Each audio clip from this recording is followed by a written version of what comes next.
All right. Hey, welcome back, everyone, to Authentic Influence Live. This is Anthony Chancemuth from Simple Creative Marketing. And in this episode, we are talking about how to win high-value clients on LinkedIn.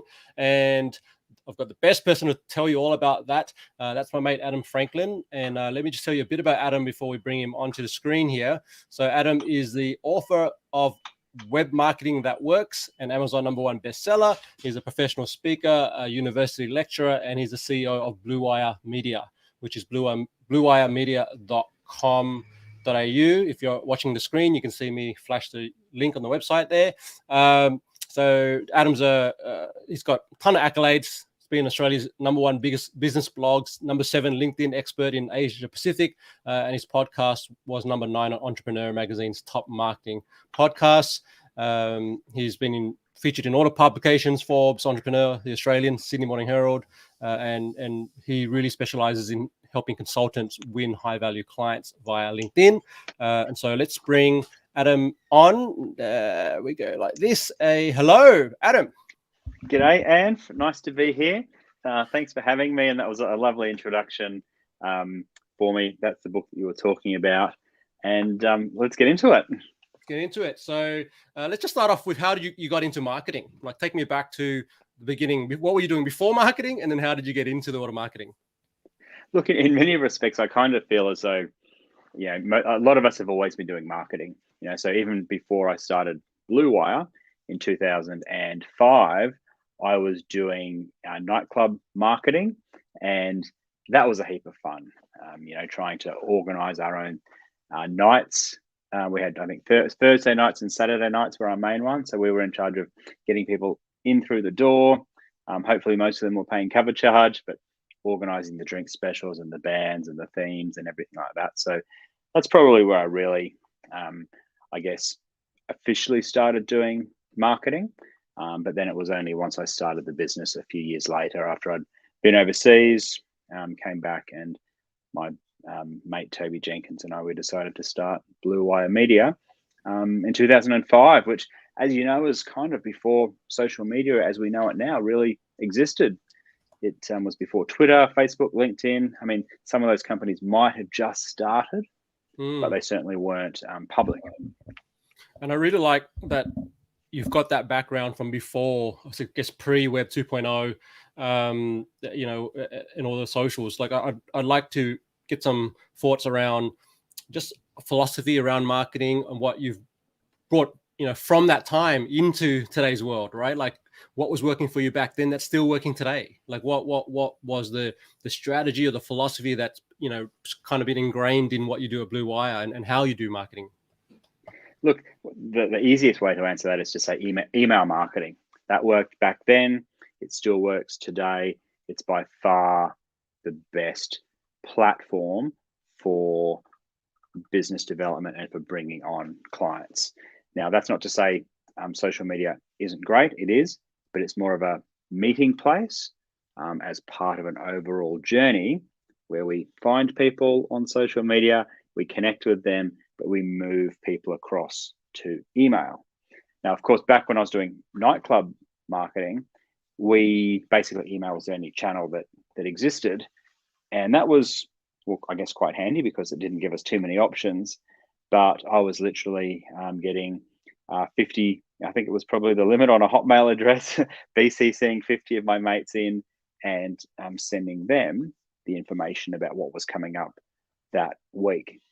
So email is the tactic, but the strategy behind it is really having a community. So having a community or an audience of people that know, like, and trust you is super important, whether it's 20 years ago, 25 years ago, marketing nightclubs, or whether it's right now today, trying to grow and sustain a business. Now, you talked about having a community.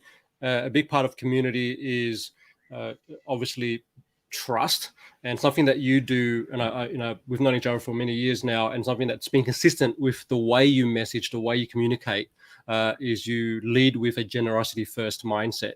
Can you talk about that, I guess, that decision to do so, and what you've learned over the years that has really cemented for you, like that's the way to go about it, no matter what channel you're on, right? We're talking about there's social, there's email, there's ads, there's all these sort of things. But why is generosity such a huge thing for you and your clients? Sure. So generosity is a really powerful and valuable approach when done properly.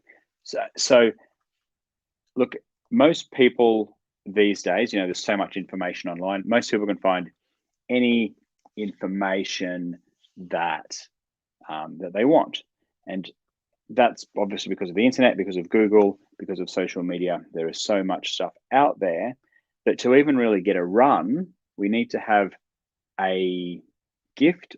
We need to have something that is valuable enough that people actually can, want it and will then use it. And so, if we hoard our value, if we hoard our content and say no, you can only have this if you pay for it, is probably going to make it a much smaller pie. Now, just to clarify, I guess I'm not saying give everything away for free. All I'm saying is that be generous, and as a general rule of thumb, give away the why and the what, but then keep the how for your customers. So, for example, I have found a lot of success sharing marketing templates. So that's the what. It's a marketing template that you can fill out. The why is, you need a marketing strategy in order to plan your year out, in order to know what your approach is going to be. The template is the tool, but then how you do that, that's what I keep separate, and that's for my paying customers and clients. And certainly what I found in this journey, in fact, going back 17 years to when I started the business, you might remember back then, some listeners or viewers won't, but some people will remember back in those days, there was a lot of old school thinking at the time, like on nearly every document, there was something like, this is copyright, please do not share. This is proprietary information. And then around that time, there was this big shift, and people started changing the footer of documents saying, this is Creative Commons, please share this with your friends, please tweet about it, link to it, talk about it. Because around that time when the internet was taking off, people realized that we need people to be sharing our information and spreading the word for us. And so basically being generous and providing something actually valuable, not just a brochure or a piece of junk mail disguised as a lead magnet or flagship content, but something truly valuable. That's the way to bring people into your ecosystem so they get to know, like, and trust you. And then you can convert them to becoming a paying client when you say, look, if you've liked it so far, I can show you how to do that as the paying step. I like what you just said there about making something really valuable. And I get this question as well, I'm sure you do, which is, I'm worried about, you mentioned the transition point where there was a point. I remember back then when it was, they put it behind a paywall, get them to opt in, like that was kind of messaging back then. And it's shifted tremendously. Like we've got Gary Vee literally putting out, like he just puts out a ton of valuable stuff, and he's not worried about it. And in his book, I think it was the right jab or whatever it was called back. Jab, right hook. Yeah. Yep. He kind of, the whole philosophy behind that was, you give and give and give and give, but then there will be a time when you actually make the ask. And that's when you've built enough social capital, enough trust, where people go, actually, yep, I'm going to support, Adam's book. I'm going to support the new program coming out or whatever it may be, or, I believe in your philosophies and your strategies. So back to the question around lead magnets. What's working in 2021 when it comes to lead magnets? You mentioned some people still putting out these ebooks that are really just no use for anyone. Like how many of us have downloaded 100 ebooks that we've never opened? Just to, I guess the marketers do it to check out other marketers' funnels, but for our prospects and people who actually care about working with us potentially. What makes a good lead magnet and one that's going to be useful to someone, and what's just probably shouldn't be done anymore because it's not working? Yeah, great question. And this is something that I feel quite strongly about. The best lead magnets, or the best flagship content, which is my preferred language around it, although everybody knows what a lead magnet is something that actually hurts you a little bit to give away. All right. So that's why I don't think that, brochures disguised as lead magnets, or, shoddy ebooks that are just rushed and put together in a haphazard way. I don't think, they don't make good lead magnets, because people want something truly valuable. Like they've seen a million of these offers. They're very skeptical. They're thinking, is this just going to be another piece of junk? Is it something that is going to waste my time? And so, I mean, even if a marketer was promising the world and delivering an atlas, so to speak, promising something really good but delivering something really not good, even then, like, you might get an opt-in, but the trust is going to have been eroded straight away. So there's no value, or there's no relationship capital in that situation. So what we want to do is actually have something that is truly valuable to the person getting it. Now, again, we're not necessarily giving away everything. We're just giving them enough to go from A to B. And if we can help people and give them a valuable experience in that first step from A to B, then a high proportion of those people are going to want to go on the rest of the journey with you. So from step B to C to D, etc. So the stuff that works the best is something practical and that has utility. So something you can use. So that's why I've personally found a lot of listeners may have come across this either from myself or David Meerman Scott, who we co-created it with over a decade ago. But this is a one-page diagram. On the backside, there is a table or a template that they can fill out. And this is what people can use to document their marketing strategy, their digital marketing strategy, on a single page. So because people can actually take a pen and fill it in, it's got utility, it's actionable. It's not just, for example, like a chapter out of a book where it's very passive, you're sort of flicking back, reading it. And of course, a lot of people download chapters of books and never touch them. Plus, it's a bit overwhelming. If you've got a chapter out of a book, you kind of go, oh, I've got to find time to read it and do it. And, it's easier than just to ignore it and put it on the virtual shelf. But a one-page thing, everyone can digest one page, especially when most of it's blank, or a pretty picture, because then it becomes an actionable tool that people can fill in. And if they're being active and they're engaging and actually participating or interacting with the content, that is super, super valuable, because then they've got something that is customized to their own situation, that's theirs, and that has helped them go on the first step of the journey to developing a marketing strategy, which of course is what I want people to do, is to take that first step, because then a lot of people are going to want to actually implement it. They're going to want to draw on somebody's, like me, their experience over 2 decades to actually help them put it into practice. So practical, actionable, and easily digestible would be my tips there for a good lead magnet. Practical, actionable, and easily digestible. I really like the third one. I love all three. The third one is really compelling because no one's got time to sit through something that's going to take them 30 minutes or an hour to do, unless they're committed to your workshop, right? I know you do webinars, so if people come onto the webinar, they've set aside the time to be there with you. But if you're really that's further down the step, right? Yeah, right. Further down.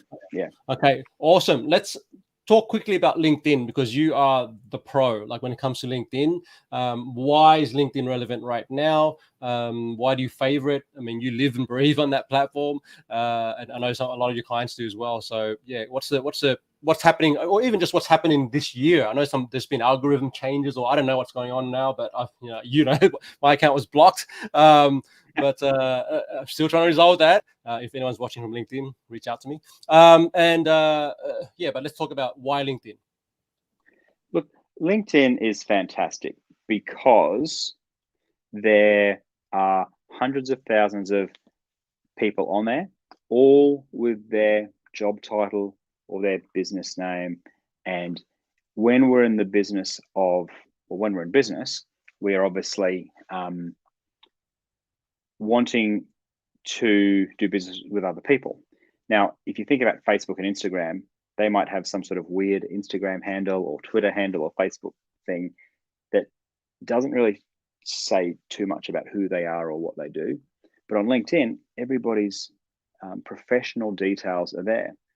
So and it works particularly well for B2B, obviously, because it is a business platform. People are on there to advance their careers, to grow their business, to hire people, to engage people's services. So that is the purpose of the platform. So it doesn't feel weird or uncomfortable having business conversations on LinkedIn, but often it can feel a little bit weird if you just did a friend request with somebody on Facebook and they started trying to talk to you about commercial stuff. Yes, it's possible, but it's not as natural for that to happen as it is on LinkedIn. So LinkedIn's great from that respect, but the search feature is what is particularly powerful, because say, for example, you work with lawyers or accountants or whatever type of role, you can actually run a search for free on LinkedIn and find all of the accountants in Sydney or in a particular area with in certain industries. So it is very, very powerful to do your prospecting on LinkedIn and be able to find maybe a Dream 1000 list of people who you believe you can serve. The only problem is they don't know you yet. So you just need to have a systematic process for not only finding these people, but connecting with them and nurturing that relationship to the point where they do become a high value client. And that's why I love LinkedIn. Now you're making me miss LinkedIn. But absolutely, I'm going to support what Adam's saying here for business to business. If you're working with professional services, you're a consultant, you're in any of those areas, like Adam mentioned, even if you're in a software company and you're in SaaS, 100% a good place to be. Adam, you've got a 5-step nurturing system to convert contacts into clients, right? This is where I see a lot of people getting held up and stuck because they post a ton of things on daily on LinkedIn. They're getting involved on like sharing content frequently. But when I asked them, you've done that for 3 months, how many clients have you actually met with or business have you actually done? The answer is crickets, and they struggle. So what's missing? And can you take us through those 5 steps and perhaps fill in some of the gaps for these people? Sure. So let me first tackle why that approach doesn't always work, as in putting up lots of content and kind of hoping that somebody reaches out to you to engage your services. I like to be strategic and deliberate with what I do. So if you're just putting out content, that's fantastic, but it's not the full picture.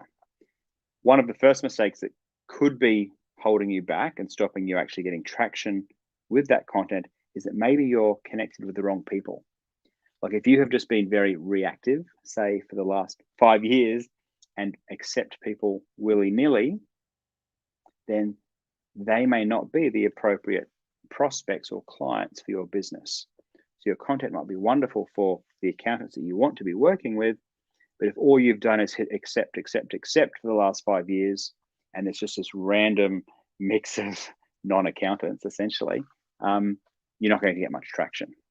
So the other factor that might be holding you back from getting actual commercial results from LinkedIn, if you are just putting out content a few times a week for months on end, is that there's no journey that you're taking people on. So you're doing the first step, you're putting out content, or you're doing one of the steps, you're putting out content, but unless there's a a system or a step-by-step nurture process in place, then you're just providing content as opposed to drawing a connection between the content and becoming a client. And that's where the 5-step nurture system comes in, which I can jump into now if you like. Yeah, I just wanted to recap those two things. So one, you need a strategy. You need to actually a sort of a roadmap and a game plan as to how to nurture people and move them through a journey. All right. So just, and you're right, there are a lot of people who put a lot of educational stuff or a lot of industry related content out there, which could be interesting to other people in their industries, but does it really speak to the client? And does it actually address, does it actually help someone solve a problem, right? Because if I'm reading about, I don't know, what's happening in marketing this year, I don't think any of my clients really care, to be honest. Like, I think they're more looking for, well, how are you going to solve my problem and get me more leads if that's what they want. All right, let's take us through your 5 steps. Adam, I'm curious to share this with the audience as well. Awesome.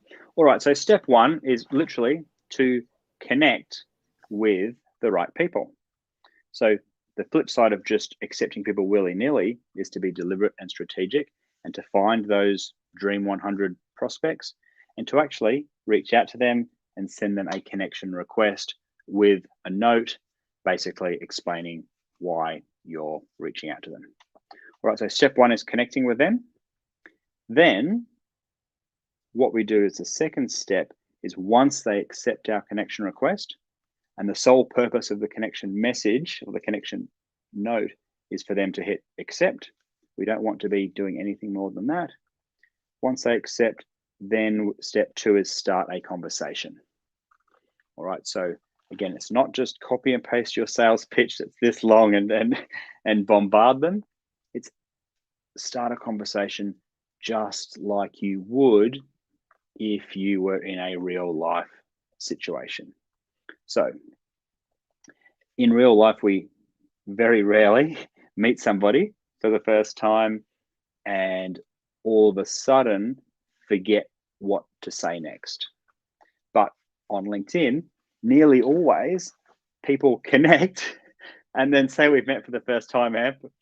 We connect and then, hi, Amp, I'm Adam. And you go, g'day, Adam, nice to meet you. And then I go, oh, I don't know what to say. I don't want to annoy Ant in case he thinks I'm like this slimy salesperson or this marketing dude. So I'm just going to not say anything else. In real life, that would be totally weird. But on LinkedIn, that's what people do all the time because they don't know what to say. Yet that never happens in real life. And so that's why that conversation starter piece seems so obvious and so easy. But the amount of people I've spoken to, and you will have experienced this with people that you've spoken to and people listening or watching this, is that the biggest fear is, oh, I don't want to be one of those people. I don't want to come across as pushy or salesy or any of this. And I don't know what to say, so I say nothing.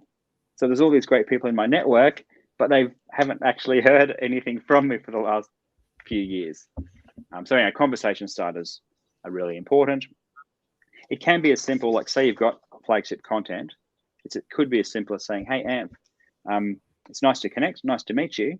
Hey, if marketing is interesting to you, would you like me to send you a copy of my popular marketing template? It's a very easy, that's one of the many approaches that you can take, but it's nice because you're actually offering something. You're not ramming it down their throat. You're not saying, here is my template, I hope you like it. You're actually getting permission to proceed first. So you're offering it. They can simply say, yeah, that would be great, thank you. Or no, thanks, marketing's not that interesting to me. In which case, what you're doing is finding out who in your network is actually interested in this and who's willing to engage in a conversation. Others who aren't interested in marketing, great. They're not a fit for me. And of course, obviously you would tailor this for whatever business you're in. But yeah, the conversation starter, step number 2. Got it. It can be as simple as looking, there's heaps of other strategies as well, but finding common ground or asking a question related to some content that they've published, or actually just sincere praise is always a really nice one. Like, especially for people that go out of their way to publish content like yourself and a lot of other people on LinkedIn. when you do go to the effort of releasing a video or a podcast or an article or a post, to have people actually notice it and interact with it and come back to you and say, if I really enjoyed the podcast interview you did. It's very natural for people to gravitate towards people that have shown an interest in their content. And so, yeah, that's a really nice conversation starter too, to acknowledge that they've done something good, that you admire it, and follow on with some sort of question that they can respond to. And that's so, that's so easy and so overlooked. Like I could count, on one hand the number of thank yous I had, on LinkedIn in the past 5 years.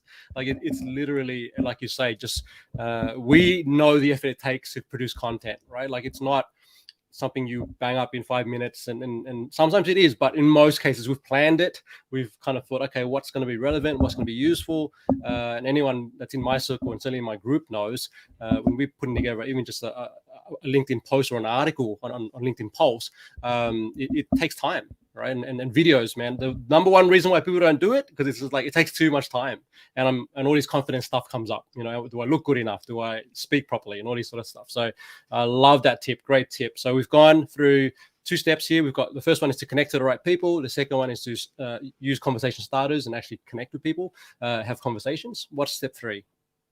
Step 3 is to gauge whether or not they are interested. So step 3, are they interested in this?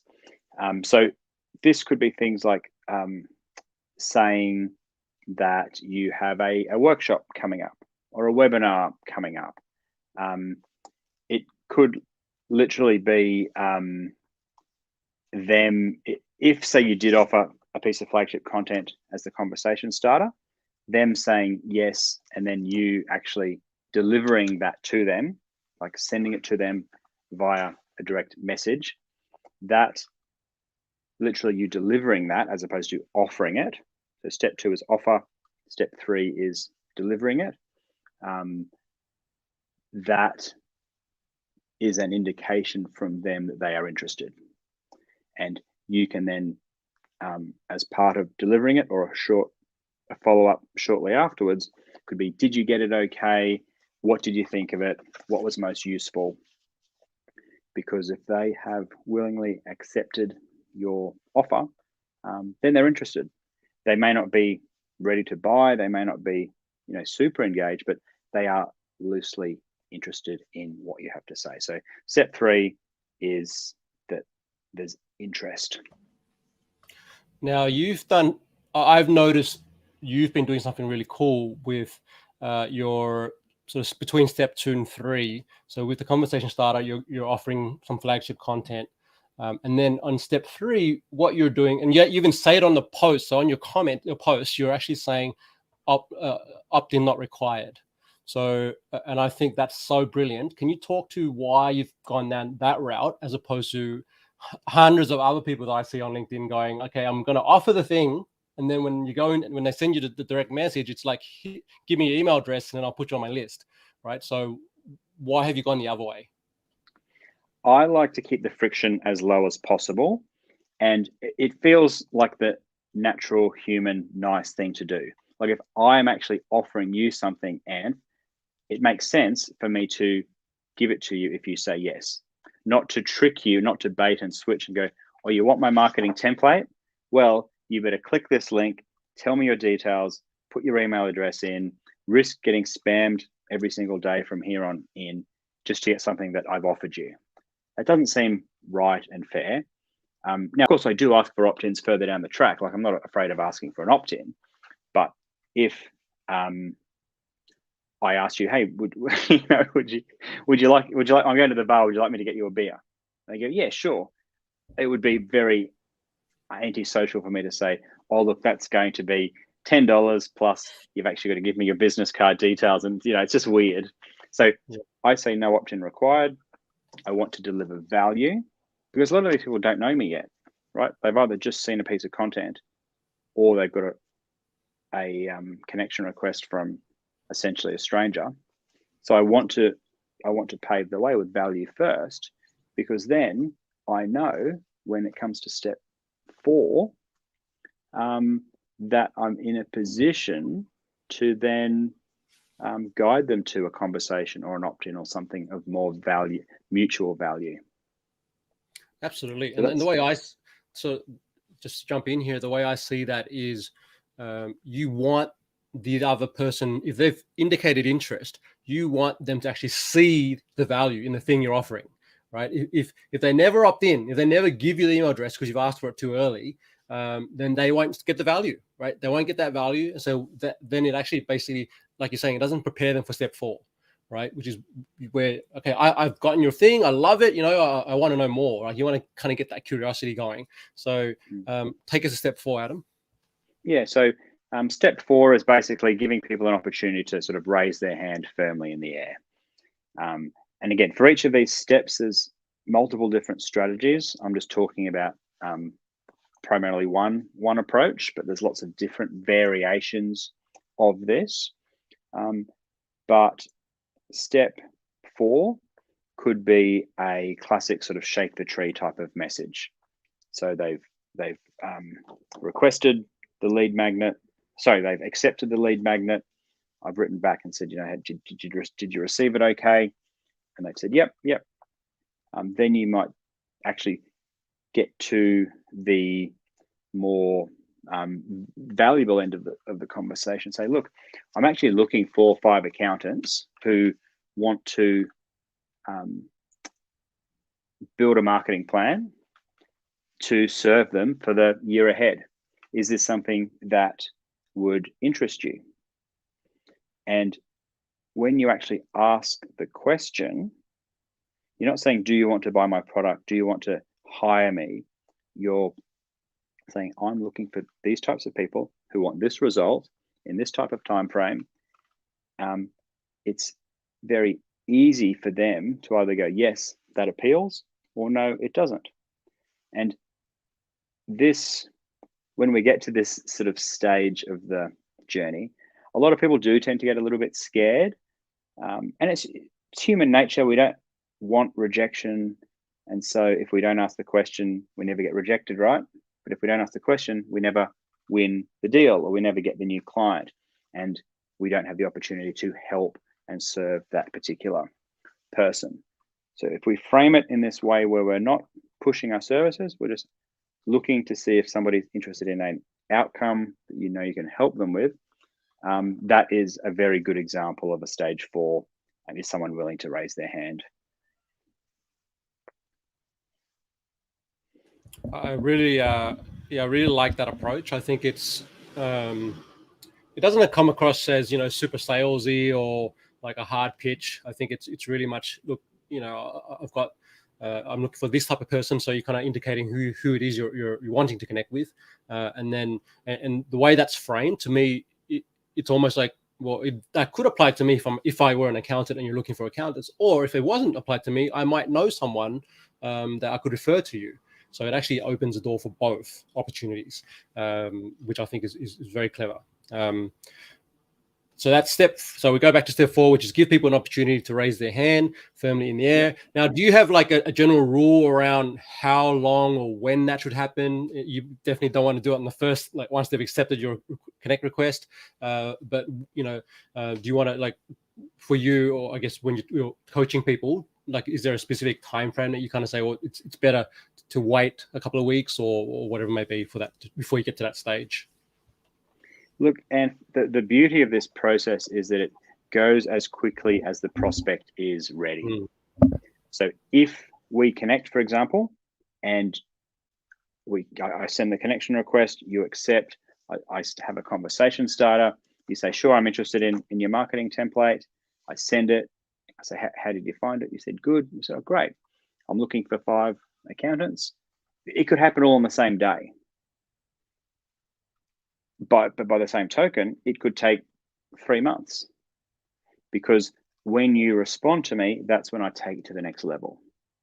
So I'm not trying to rush you or push you or badger you, but I know that each stage of the way there's a different level that I want to take this conversation to.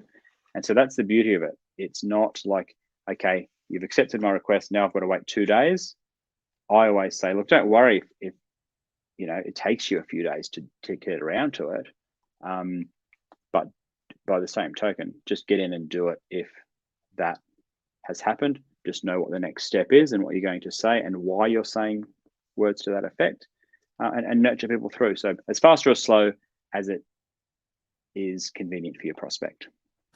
I like that, because there are situations where you're online, they're online, they're ready and available for a chat, and there are other times when they're busy and they're not there. So you just drop a message and you wait for them to respond. So there's no real answer. Like, there's no one rule for that. So it's that step 4. Okay. So we're giving the opportunity to raise their hand. All right. What's step 5? Yep. So then if they nibble and say, yes, I'm interested, that does sound appealing.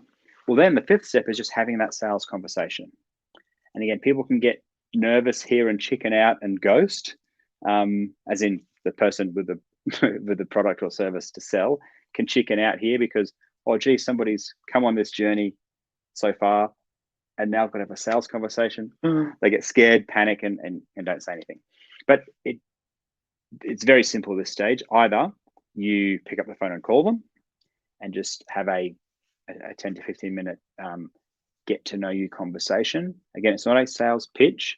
It's just to get to know you conversation, to basically audition them to see, actually, would they be a good fit? If they are, great. Invite them to a proper sales call. Not that you'd call it a sales call, but invite them to a proper, more in-depth discussion. But the initial one is really just to learn about them, to ask them questions, to see, is this the type of person or the type of business that I feel I can help? So the most forward or front foot way to do it would be to pick up the phone and call them. Typically, people's phone number is easy enough to find. It's either, if you're a first degree contact, it's on their LinkedIn profile, or it's on their website. So if they have been engaging with you, picking up the phone and calling them is not a cold call. It's a very, very warm call. They know who you are. They haven't had a chance to forget. Like if you go, okay, they've nibbled, but I don't want to annoy them. I'm going to wait 2 weeks. In 2 weeks' time, they've forgotten who this stranger off LinkedIn is. But if they respond to a LinkedIn message and then 10 minutes later, you actually pick up the phone and call them, they go, oh yeah, I still remember who you are. Yeah, you're that person off LinkedIn. Yeah, now's a good time or now's not a good time. But either way, strike while the iron is hot, because if you don't, they'll probably forget about you further down the track.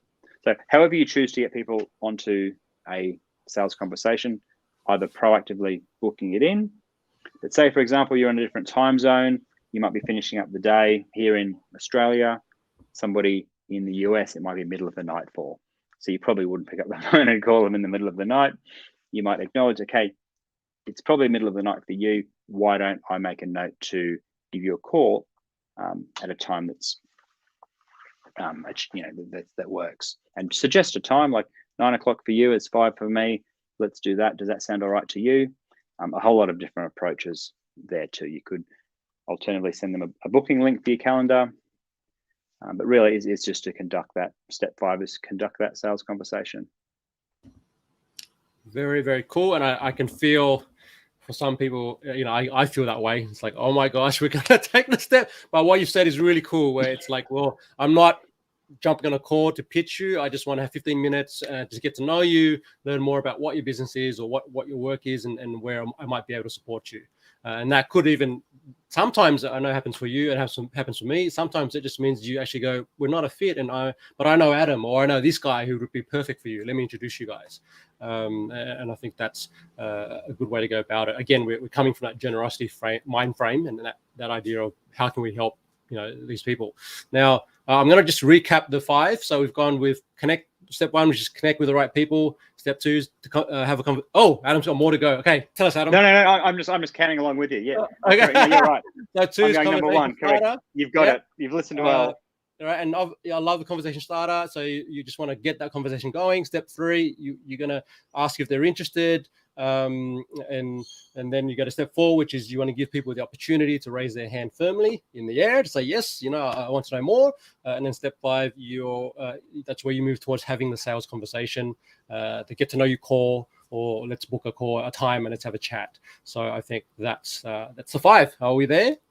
Yes, correct. Absolutely. Okay, cool. Now, a couple of questions come to my mind as we go through this process. And I know you've got entire like a webinar and training where people can go in and really delve into all the different elements within those, because you mentioned each step has different strategies. But if you could just share, some tips for outreach and connecting with ideal buyers, because I see, what I like about your strategy and what you talk about is it's not just about being passive and posting content. Like you actually, it's actually works in your favor, and it works better if you actually go and look for the people you're trying to connect with, and then go and be strategic about connecting with them. So then you'd actually have them connected to you when you're posting content, so it's relevant. So Yes. What are some tips that you've got for outreach and connecting with the right people? Absolutely. All right. So yes, we do our research. We find 1,000 ideal future clients or prospects, and then we go about connecting with them, because we then know that we can start conversations and nurture people through that process. Now, what you'll know when you put this into practice is that it's not 100% of people that respond to every single message that you send them. So significant drop off. So you might have maybe 5 or 10 good conversations out of 100 people that accept your connection request. So that's great. You've got a strategy for that. You know how to nurture them. But that leaves about 90% of people in your network who aren't engaging in a private conversation, which is why publishing content is a great way to get on their radar and stay top of mind and to build that trust. Because if they're seeing you in their news feed, they may have not responded to the initial conversations you've been trying to start, because you're still just some random stranger off the internet. In their mind, you're just like every other person trying to sell them stuff. You haven't earned that trust yet. So then if you are publishing content, you're building up the trust, because so further down the track, when you message them again and offer them something new or revisit the conversation and say, I didn't hear back from you, they might go, oh, that's right. I've seen you on the videos or the posts. You're actually not the same as everybody else. You share generous content. It's actually useful for me. I like the way you interact with other people.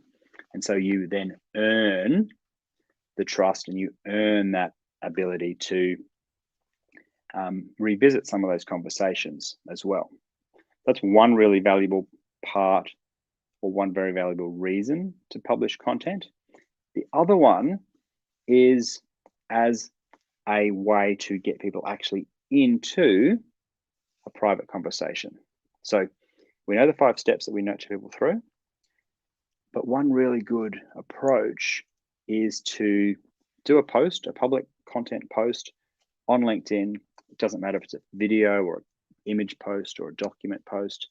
But say, for example, back to this flagship content, I might do a little video about it, talking about it, and then I would offer this as a companion resource.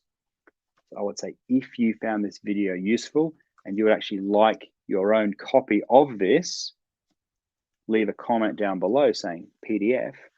And what I'll do is I will actually send it to you directly, no opt-in required. And so what happens then is that people leave comments and they are saying, yes, PDF, please send me that. So that's essentially them demonstrating that there's interest. So instead of having to do it one at a time in messages, when you put content up there and it's framed properly and there's a call to action and it's valuable and there's a companion resource, people, often dozens or even maybe hundreds at a time, will go, yes, please send that to me. So what that means is that you know who is most interested in your network, and you can actually start a private conversation, send it off to them, and then you've got a whole bunch of new conversations with people. So there's more people in the funnel, more people in the pipeline that you're nurturing through. So that combination, the content above the surface, private messaging under the radar that no one else sees, that's the killer 1-2 combo, because you're building trust, you're being generous, but also you've got the strategy under the surface, which the pure content creators don't necessarily do. we've got that nurturing process to guide the right people to a commercial relationship. And it's that whole system when it comes together. That's why LinkedIn is so great, but any one element on its own is an incomplete picture. Now that sounds fantastic when you've got a couple of hundred contacts. When you've got 10,000 plus contacts, how do you stay on top of all those? How do you actually don't go crazy with trying to search through the LinkedIn messaging system? Because I know that's, in my experience, that's a painful thing. It's not as easy to search, the DM or the messaging system as say in Gmail or somewhere else. So do you have any sort of advice around how to actually stay, like, one, stay top of mind with those connections that you've made, and then, but also actually just from a managerial perspective, like how do you do that better and not like lose conversations because they've been pushed down to you? 50 people have said, yes, Adam, I want your whatever your guide is today, your template, and then you go, oh my gosh, I've got 100 DMs here that I need to manage, and what about the last 200 I've been messaging already? How do you stay on top of that? Look, I won't lie, it can get really messy in the LinkedIn inbox very quickly. So the 2 points I want to make is, first of all, to build on what I said earlier, LinkedIn is a great place to meet and greet with people and start that relationship.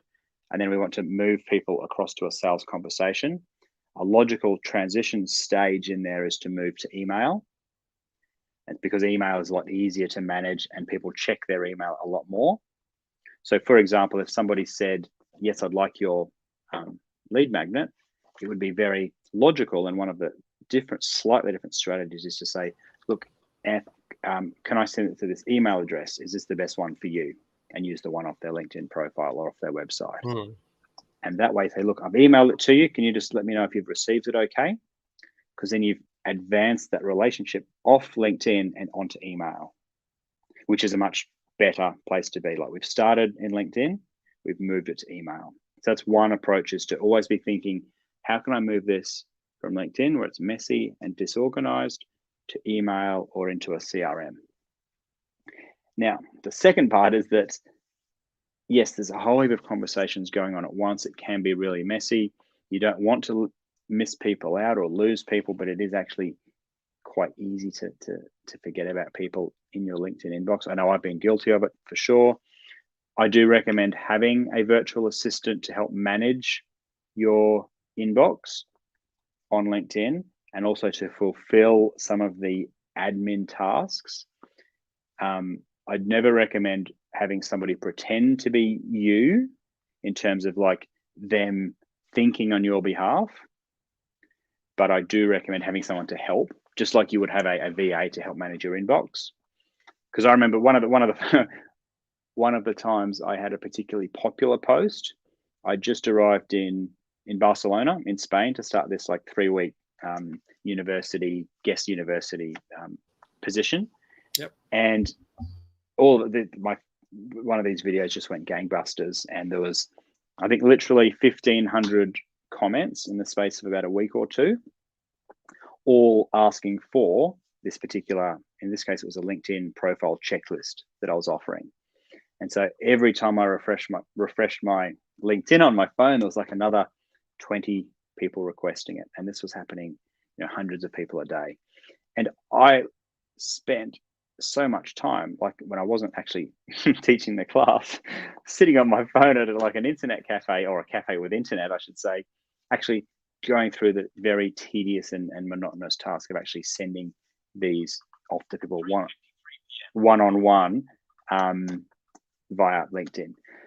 So then I realized, look, I need a VA to help with some of this. So they are helping fulfill the grunt work, but they're never actually going, all right, well, this person's responded, so I'm going to then make up a response from Adam. At the most, they would ever just fulfill stuff and follow a script or a framework that you've laid out beforehand. And the other good thing is they can keep an eye on it. So if you say, look, just keep an eye, if there's any unread messages at the end of each day, like get a screenshot of the messages that needs me to actually respond, and so they can be your eyes and ears on your LinkedIn inbox but just give you like the snapshot at the end of each day. So I go, all right, well, there's 5 messages that I need to respond to here, or there's 5 people I need to book a phone call with, that type of thing. So yeah, get a VA, but ideally also have mechanisms to move people across to email. Yeah, I really like those tips, and I agree. It was a game changer for me when I had my VA start to look through that inbox and just flag the ones where, hey, look, this person and this person needs a response, and they don't at all trying to pretend to be me, because they can't. Especially when they get into the technical questions, how does your program work, specifics around how do I do X, Y, and Z. And so yeah, I love that tip. So really cool. Okay, we're going to wrap up in a moment, but I just wanted to come back to the primary topic of this conversation, which is winning high value clients. You took us through the 5 steps to get onto the call with the client. Is there anything you would recommend in terms of the content you're putting out to kind of pre-frame and get ready for the sales conversation? Like, is that something that because the way you talked about it is, this is it's a journey you're taking someone through from no idea who you are to, okay, yes, I like what this guy or this girl is talking about. I want to learn more. I could see value in that, and perhaps it could help my business in some way. And so how much of that content is, can actually help and support the sale when you get to the point of the sale? Absolutely, yep. And of course, I think we're talking here, other people that have been in their shoes before. So they get a lot of prospects, a lot of comfort from knowing that there's other people that have walked this path before them. And so, of course, testimonials and particularly case studies, I think, is what we're talking about here as being something that can really boost your credibility and boost the prospect's confidence, not only in you, but in themselves. Because they will trust that you're an expert and that you know what you're talking about, but they often don't trust themselves. And if they see videos or articles of people just like them who also felt this way at the start, but who were able to follow the process and implement stuff and end up at this desirable outcome, then they are going to have a lot more confidence that it's possible for somebody just like them. And so, yes, if you can extract and uncover those stories, those case studies from people, then that's going to have way more impact, I think, than just telling somebody how good you think you are, because they, one, don't care about what you think of yourself, and even they're meant to trust you. You're the expert, but what they often struggle with is trusting themselves. So yeah, share those stories. Start weaving them in. Like once, as you say, once you've got that sales conversation booked in, what can you send them to warm them up, or what can you send them afterwards, before the proper sales, the deeper dive sales call, and what can you weave into your documentation or your website or your emails to reiterate and remind people that, you're not the first person to do this. I specialize in people like you. Why don't you hear it from these other people directly rather than me? So yeah, really valuable. Yeah, I don't know. You sell a high-end coaching program. You help consultants, go through this system that you've developed and really take them through, hold their hands where they need it. But also, I think there's a power in community. And you started off this conversation by saying, like, community is such an important aspect of growing a business, of actually, be able to achieve some of the things we're trying to achieve. And I think a lot of, for me, the reason why I join communities is, I'm looking for those case studies. I'm looking for those other people like me, maybe they were there a year ago or whatever it was, but at least they've been through, someone's program before, or they've been in the membership before, and they've had some results and some wins. And then whenever I see that, I go, oh yeah, I'd like to know how to do that too. I'd like to know how to, book my first consulting gig through LinkedIn. And I'm watching this video on Adam's feed, and he's talking about, Margaret, who's done just that, right? Like in the last coaching program. And that's where I go, yes, I want to talk to this guy. So that's really awesome. I'm really glad you brought that up. So let's wrap up with a couple of quick questions for you. let's talk about being that this is a marketing podcast and you're been in marketing for a long time now. What's a resource, a book, or a podcast that you would say is essential for every marketer's toolkit? Okay, let's think about what was most valuable to me. The book that early on that had the most impact was David Meerman Scott's book, The New Rules of Marketing and PR. He's the person that we ended up actually collaborating on this resource with. And his book is actually quite thick. It's a bit of a longer read. I loved it because it really gave me a framework to process the fact that generosity is the way of the future with digital marketing. And so that was most impactful for me because he had lots of case studies in it of all these different companies that had broken the shackles of the old way, which was like interrupt people with ads and hoard their content and say, you can't share this because it's mine, to shifting that to, this is my contribution, but please take it, make it your own, share it with other people. And so that, for me, anything by David Meerman Scott is fantastic. And Seth Godin has been probably equally influential.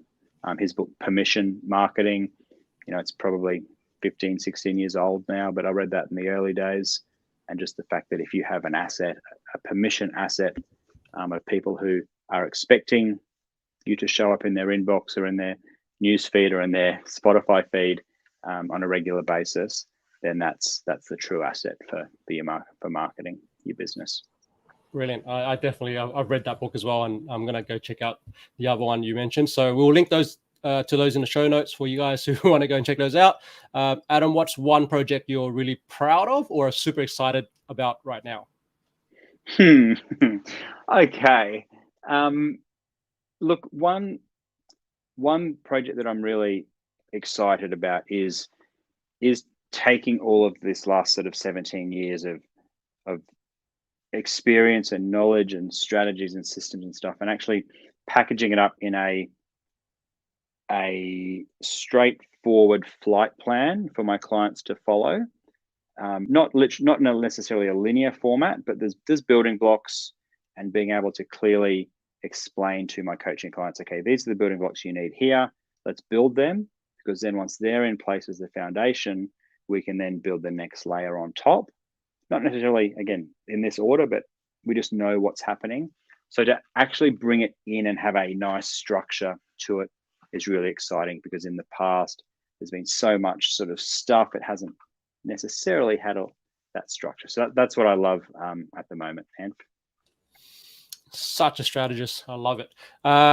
And final question for you, mate. What's one thing that you're doing currently or for your mental health? Okay, so a couple of things that I love. I swim. I'm part of a swim squad, so I tend to do that at a minimum 4 times a week, ideally every day.